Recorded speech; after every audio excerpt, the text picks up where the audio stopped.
فرزند زہرا یہ حالات برے ہیں۔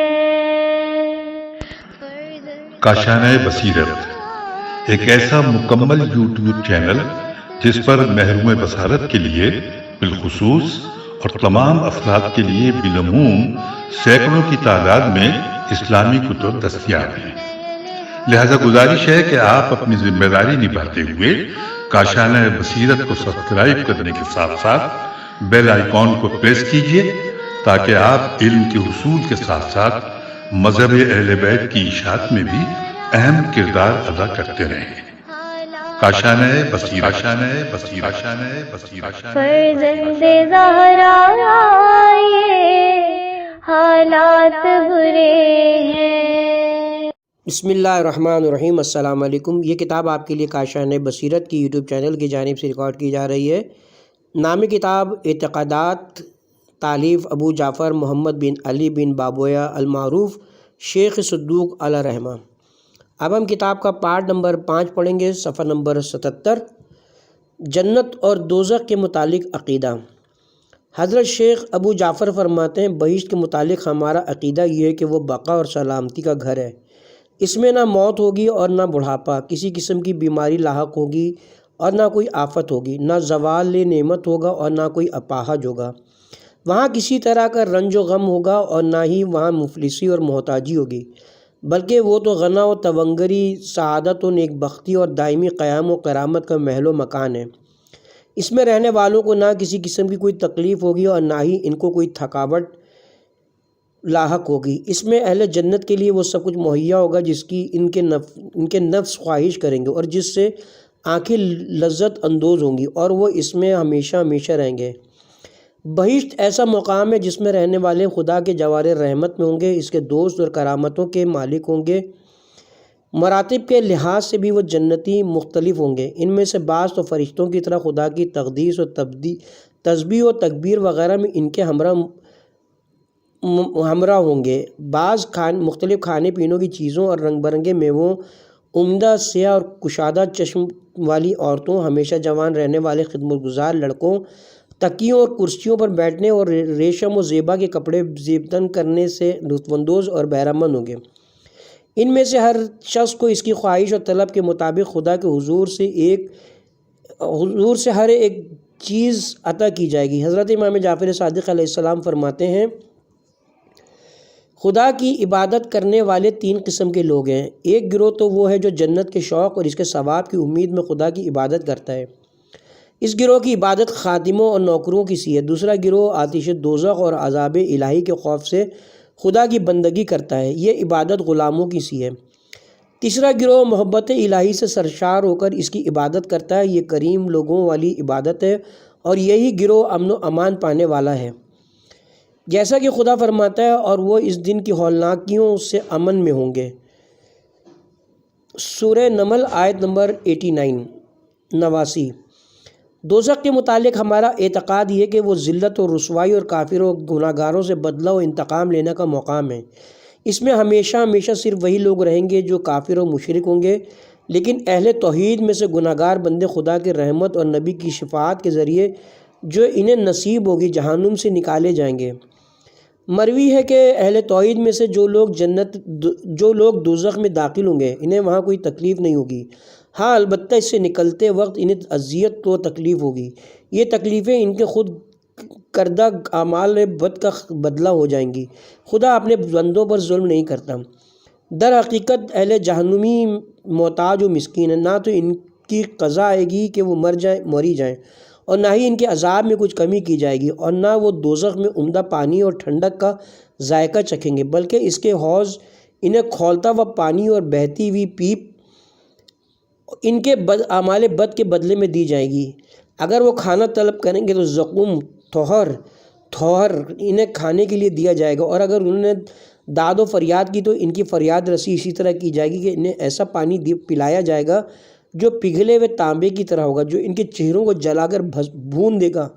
وہ کیسا برا پانی اور جہنم کیسا برا ٹھکانہ ہے۔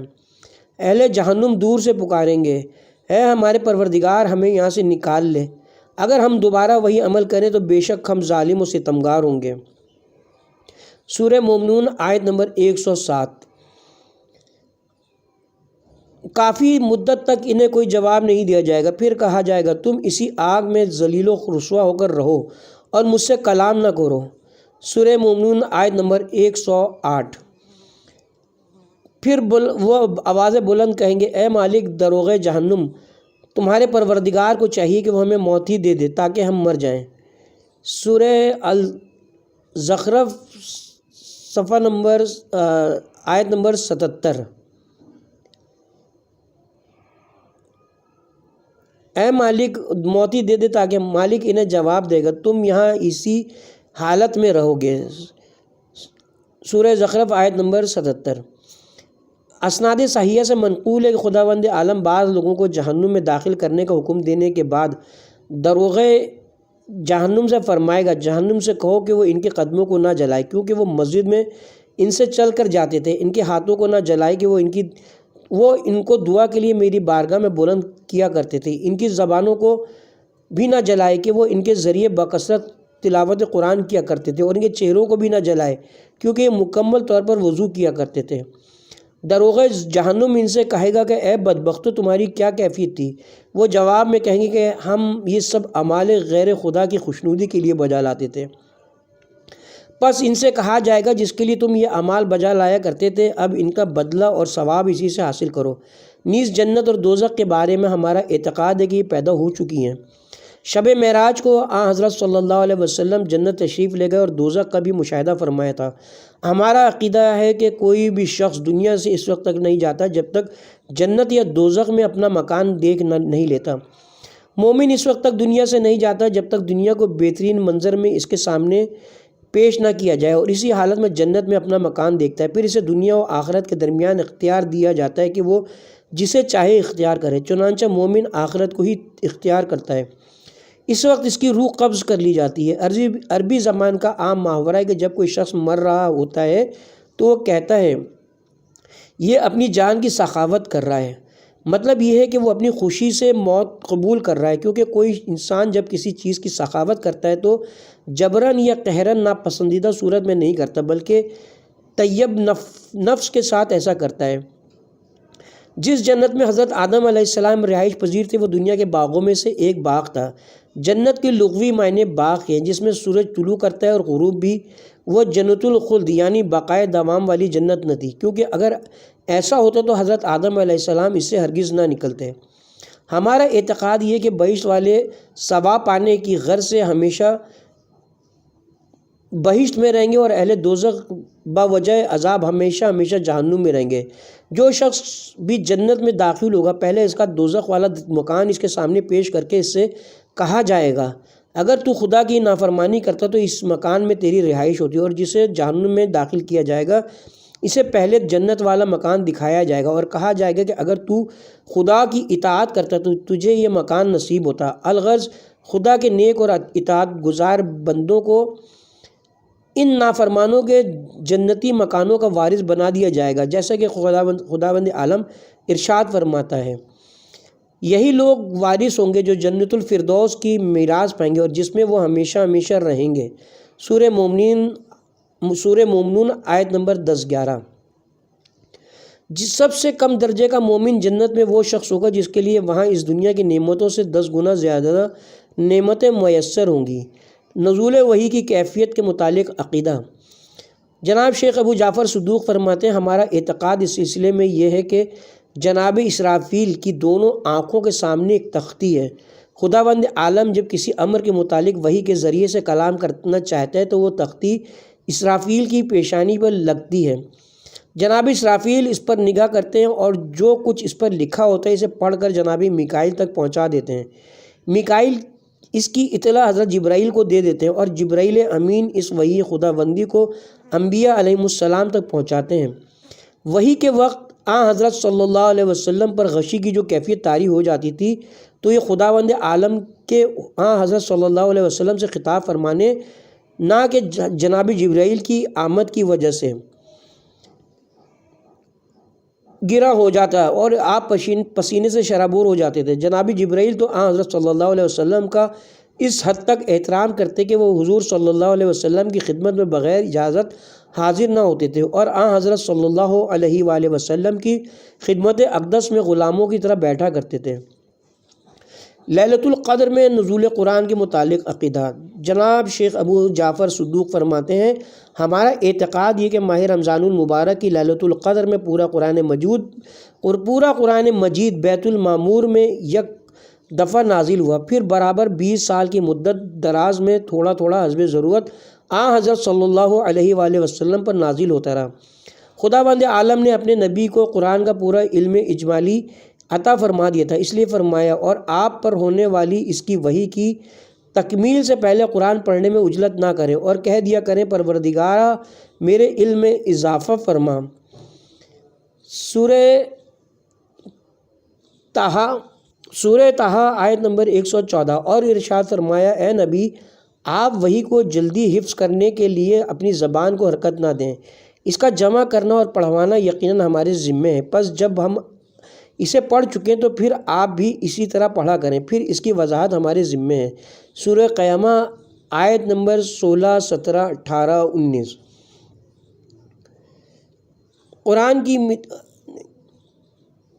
قرآن کریم کے متعلق عقیدہ۔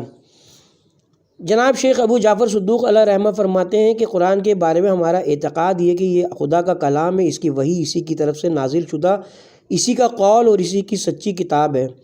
باطل اس کے سامنے سے آ سکتا ہے اور نہ اس کے پیچھے سے۔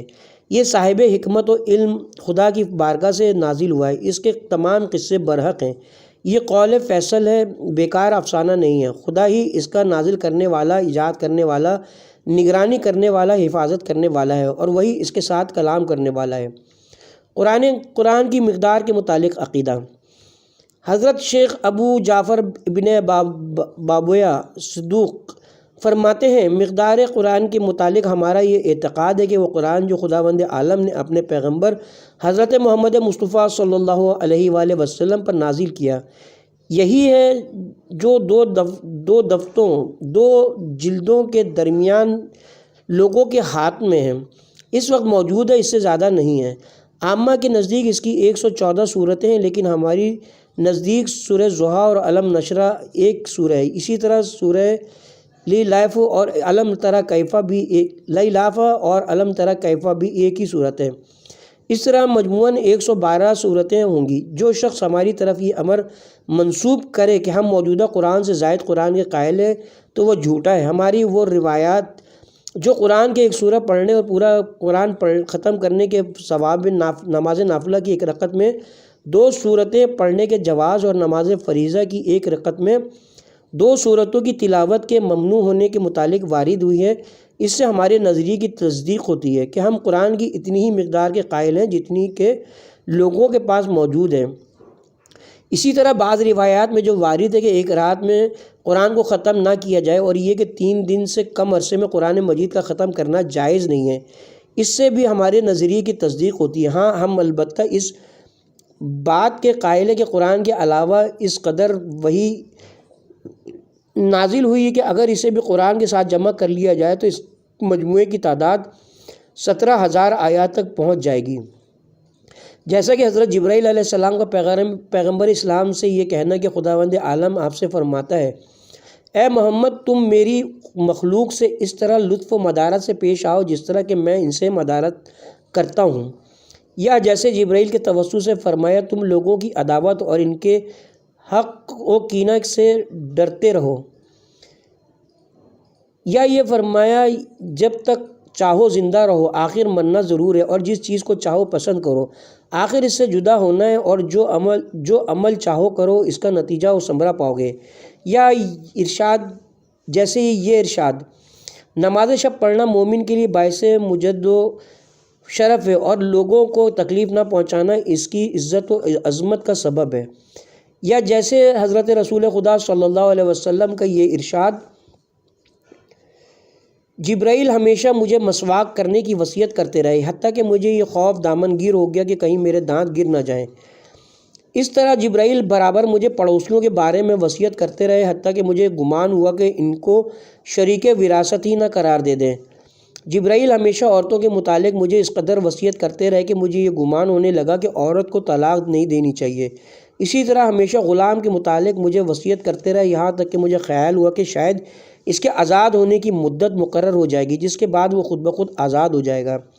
یا جیسے یہ کہ جب حضرت صلی اللہ علیہ وسلم غزوہ خندق سے فارغ ہو چکے تو اس وقت جبرائیل نے جناب کی خدمت میں عرض کیا، یا محمد صلی اللہ علیہ وآلہ وسلم، خدا تبارک و تعالیٰ آپ کو حکم دیتا ہے کہ آپ عصر کی نماز قبیلہ بنی قریظہ میں پڑھیں۔ اسی طرح آپ صلی اللہ علیہ وسلم کا یہ ارشاد ہے کہ خدا نے مجھے انسانوں کے ساتھ لطف و مدارت کرنے کا اسی طرح حکم دیا ہے جس طرح فرائض کی ادائیگی کا، یا جیسے آپ کا یہ فرمان ہے۔ ہم گروہ انبیاء کو یہ حکم دیا گیا ہے کہ لوگوں کے ساتھ ان کی عقل اور فہم کے مطابق کلام کیا کریں۔ یا جیسے آپ کا یہ ارشاد، ایک دفعہ جبرائیل خدا کی طرف سے ایسی وحی لے کر میرے پاس آئے کہ جس سے میری آنکھیں ٹھنڈی ہو گئیں اور دل خوش و خرم ہو گیا۔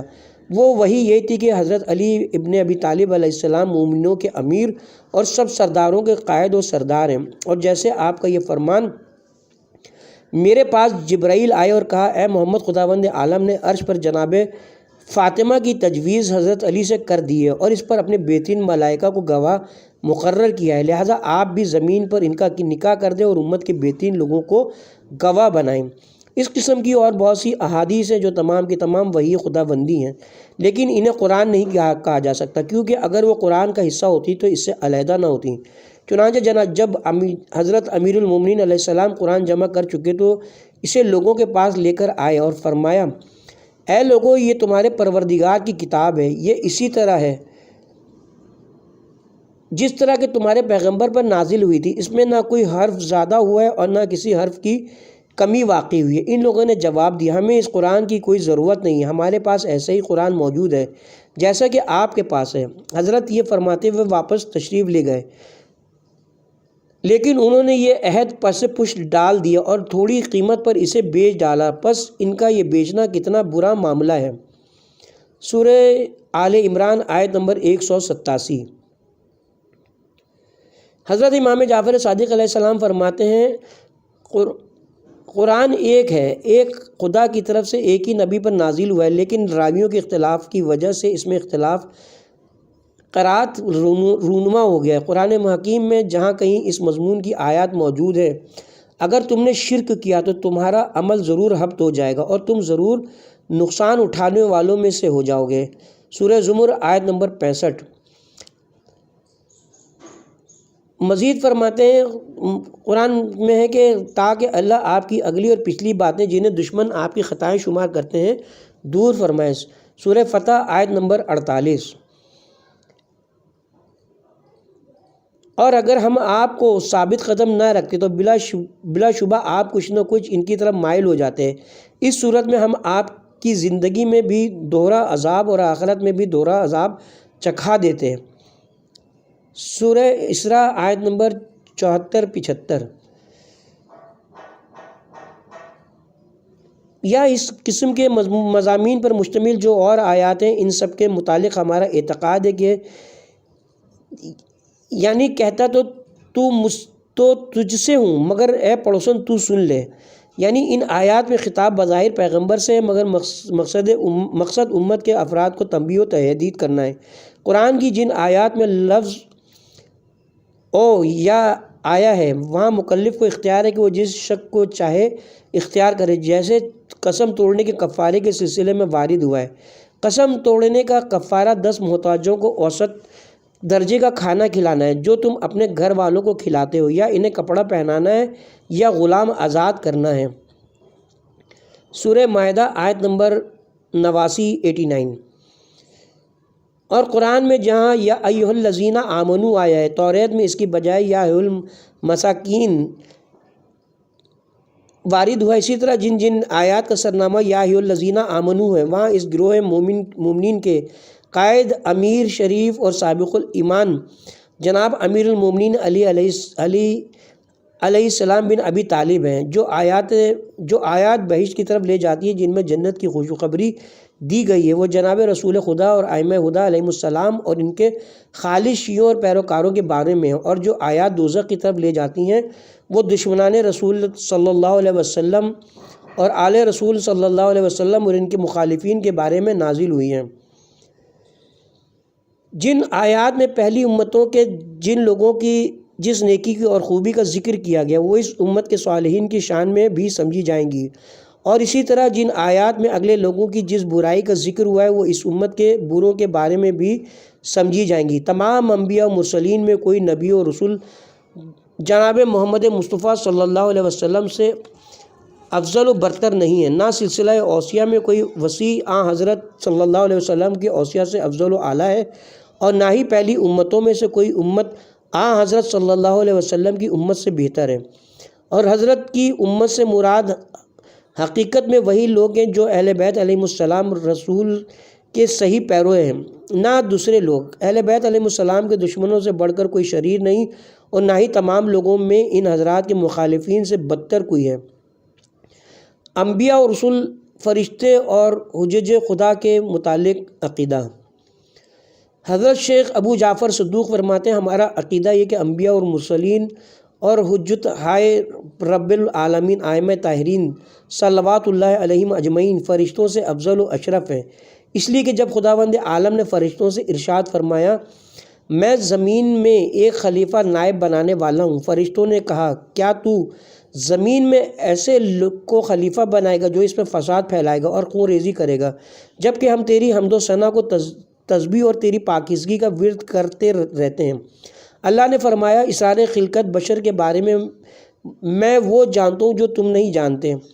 فرشتوں کی اس گفتگو سے ظاہر ہے کہ فرشتوں نے جس مرتبے کی تمنا کی تھی وہ ان کے رتبے سے بڑا تھا، لہٰذا حضرت آدم علیہ السلام کا رتبہ فرشتوں سے افضل تھا۔ علم موجب فضیلت ہوتا ہے اور حضرت آدم علیہ السلام کو علم حاصل تھا، اور فرمایا اگر تم سچے ہو تو مجھے ان کے نام بتاؤ۔ فرشتوں نے کہا کہ تو پاک اور منزہ ہے، جو کچھ تو نے ہمیں بتا دیا ہم اس کے سوا کچھ نہیں جانتے، یقیناً تو ہی بہتر جاننے والا حکمت والا ہے۔ سورہ بقرہ آیت نمبر 31-32۔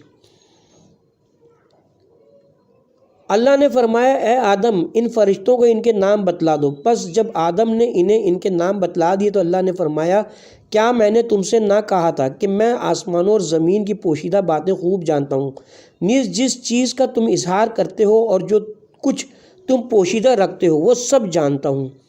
سورہ بقرہ آیت نمبر 33۔ ان سب باتوں سے یہ ثابت ہوا کہ حضرت آدم علیہ السلام فرشتوں سے افضل ہیں، علاوہ بری وہ فرشتوں کے نبی تھے، جیسا کہ خدا تعالیٰ کے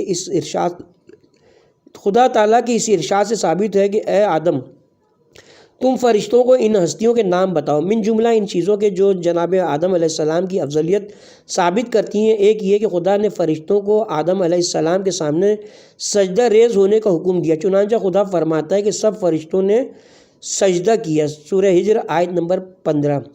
ظاہر ہے کہ خداوند عالم نے اسی کے سامنے سجدہ ریز ہونے کا حکم دیا تھا جو ان سے افضل تھا۔ فرشتوں کا یہ سجدہ خدا کے لیے بندگی و اطاعت اور آدم علیہ السلام کے لیے باعث تکریم تھا، کیونکہ ان کے صلب میں جناب رسول خدا اور ائمہ ہدیٰ علیہم السلام کے انوار ودیت کیے گئے تھے۔ جناب رسول خدا صلی اللہ علیہ وآلہ وسلم فرماتے ہیں میں جبرائیل و میکائیل و اسرافیل بلکہ تمام ملائکہ مقربین سے افضل و برتر ہوں۔ نیز فرمایا میں تمام کائنات سے افضل اور تمام اولاد آدم علیہ السلام کا سید و سردار ہوں۔ خدا کے اس قول مسیح نے کبھی بھی اللہ کی بندگی کو عار نہیں سمجھا۔ سورہ نساء آیت نمبر 172۔ یعنی عیسیٰ بن مریم خدا کا بندہ ہونے سے انکار نہیں کرتے اور نہ ہی ملائکہ مقربین اس کا انکار کرتے ہیں، سے ثابت نہیں ہوتا کہ فرشتے حضرت عیسیٰ علیہ السلام سے افضل تھے۔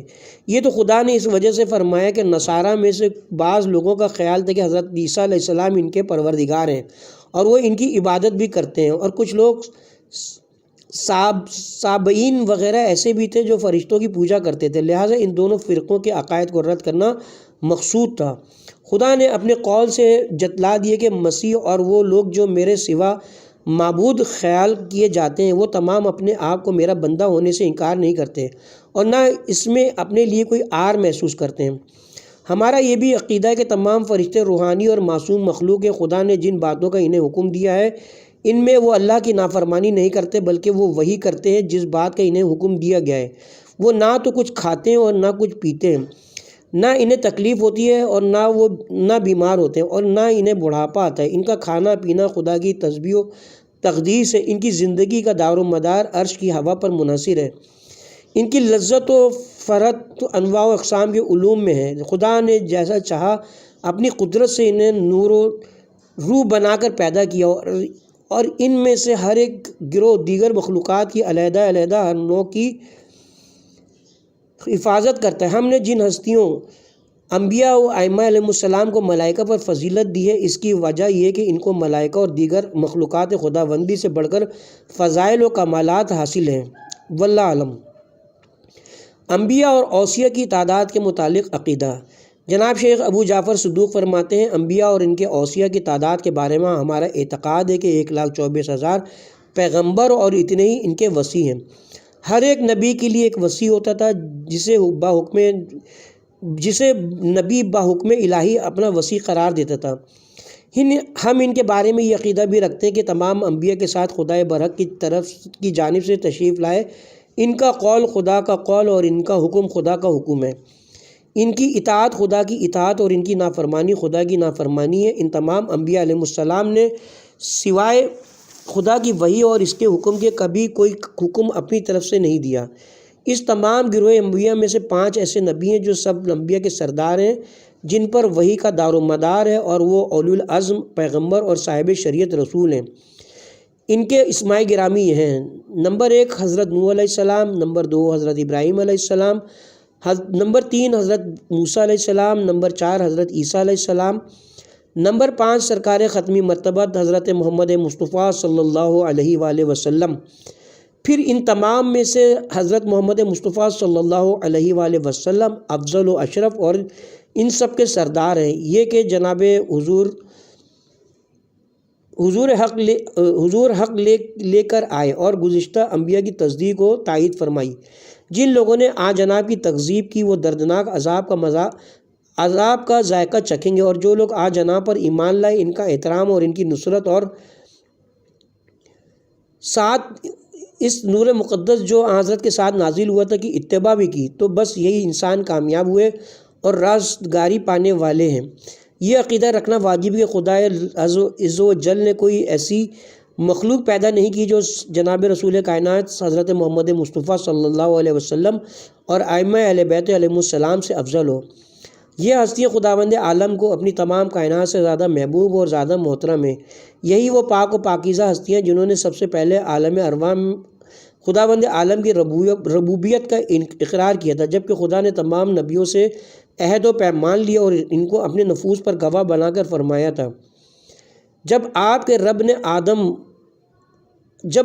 رب نے اولاد آدم کی پشتوں سے ان کی نسل کو نکالا تھا اور ان پر خود انہیں گواہ بنا کر پوچھا تھا، کیا میں تمہارا رب نہیں ہوں؟ سب نے کہا تھا، ہاں تو ہمارا رب ہے۔ سورہ اعراف آیت نمبر 172۔ روز میثاق خداوند کریم نے تمام انبیاء علیہ السلام پر آ جناب کو مابعوث فرمایا، اور خدا نے انہیں وہ سب فضائل و کمالات اس کے علاوہ بھی عنایت فرمائے جو دیگر انبیاء کو ان کی معرفت کے مطابق مرحمت فرمائے تھے، کیونکہ ہمارے رسول کی معرفت سب سے بڑی ہوئی تھی۔ یہی وجہ ہے کہ آپ نے سب سے پہلے رب العالمین کی ربوبیت کا اقرار کیا۔ ہمارا یہ بھی اعتقاد ہے کہ خداوند عالم نے تمام کائنات اور موجودات کو محمد و آل محمد علیہ السلام کی خاطر پیدا فرمایا ہے۔ اگر یہ بزرگوار نہ ہوتے تو خدا عز و جل زمین و آسمان کو پیدا نہ کرتا، نہ جنت و دوزخ کو، آدم و حوا پیدا ہوتے، اور نہ فرشتے عالم وجود میں آتے، اور نہ کائنات کی کوئی چیز پیدا ہوتی۔ ہمارا عقیدہ یہ بھی ہے کہ جناب رسول خدا صلی اللہ علیہ وسلم کے بعد تمام مخلوق پر حجت ہے خداوندی 12 امام ہیں۔ نمبر 1 امیر المومنین حضرت امام علی ابن ابی طالب علیہ السلام، نمبر 2 امام حسن، نمبر 3 امام حسین، نمبر 4 امام علی بن حسین زین العابدین علیہ السلام، نمبر 5 امام محمد باقر علیہ السلام، نمبر 6 امام جعفر بن صادق علیہ السلام، نمبر 7 امام موسیٰ بن جعفر کاظم علیہ السلام، نمبر 8 امام علی رضا بن موسیٰ رضا علیہ السلام، نمبر 9 امام محمد بن علی تقی علیہ السلام، نمبر 10 امام علی بن محمد نقی علیہ السلام، نمبر 11 امام حسن بن علی عسکری علیہ السلام، نمبر 12 امام محمد بن حسن صاحب العصر والزمان خلیفۃ الرحمن مہدی ہیں، جو زمین پر حجت خدا اور قائم بالامر اللہ ہیں، آنکھوں سے غائب مگر آبادیوں میں حاضر ہیں، صلوات اللہ علیہم اجمعین۔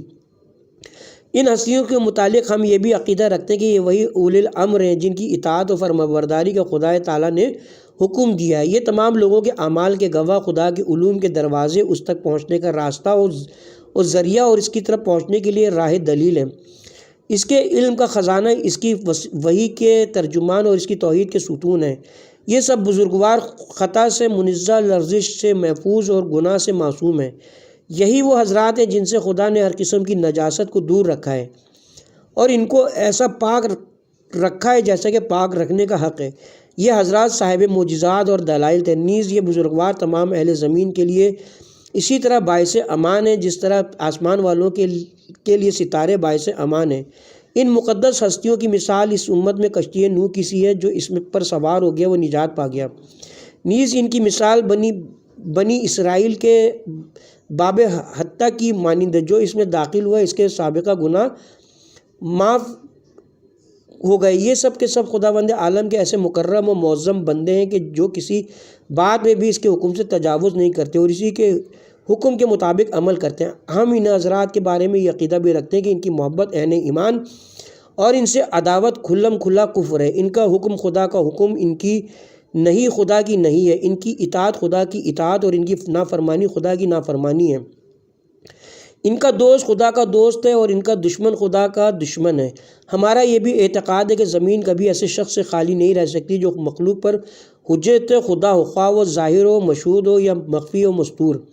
ہم یہ بھی عقیدہ رکھتے ہیں کہ اس وقت زمین میں حجت خدا اور اس زمانے میں بندوں پر خلیفہ خدا حضرت قائم منتظر محمد بن حسن بن علی بن محمد بن علی بن موسیٰ بن جعفر بن محمد بن علی بن حسین بن علی بن ابی طالب علیہ السلام ہیں۔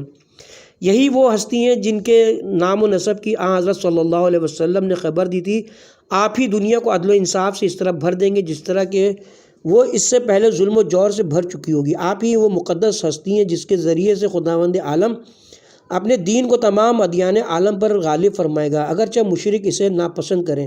خداوند عالم جناب کے ہاتھ پر مشرق و مغرب تک تمام روئے زمین کو فتح کرے گا، یہاں تک کہ روئے زمین پر کوئی ایسی جگہ باقی نہ رہے گی جہاں سے اذان کی آواز نہ آئے۔ ساری دنیا میں بس خدا کے دین کا ہی ڈنکا بجے گا۔ یہ وہی مہدی موعود علیہ السلام ہے جن کی خبر رسول اللہ صلی اللہ علیہ وسلم نے دی ہے۔ جب حضرت ظہور فرمائیں گے اس وقت حضرت عیسیٰ بن مریم علیہ السلام بھی آسمان سے اتریں گے اور ان کے پیچھے نماز پڑھیں گے۔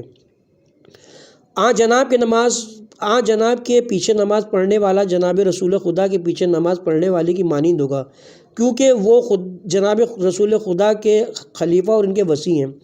ہمارا یہ بھی عقیدہ ہے کہ جناب کے سوا کوئی اور شخص قائم عالم محمد نہیں ہو سکتا، اگرچہ مدت دراز تک ہی کیوں نہ غائب رہیں، بلکہ اگر ان کی غیبت کا سلسلہ زندگانی دنیا کی تک بھی دراز ہو جائے تب بھی ان کے علاوہ کوئی اور شخص قائم عالم محمد نہیں ہو سکتا، کیونکہ جناب رسول خدا اور ائمہ اہل بیت علیہم السلام نے انہی کا نام و نسب بتایا ہے اور انہی کی خلافت پر نصب فرمائی ہے اور انہی کے ظہور کی بشارت دی ہے، صلوات اللہ علیہم اجمعین۔ اس کے ساتھ ہی اب ہم کتاب کے پارٹ نمبر 5 کا اختتام کرتے ہیں۔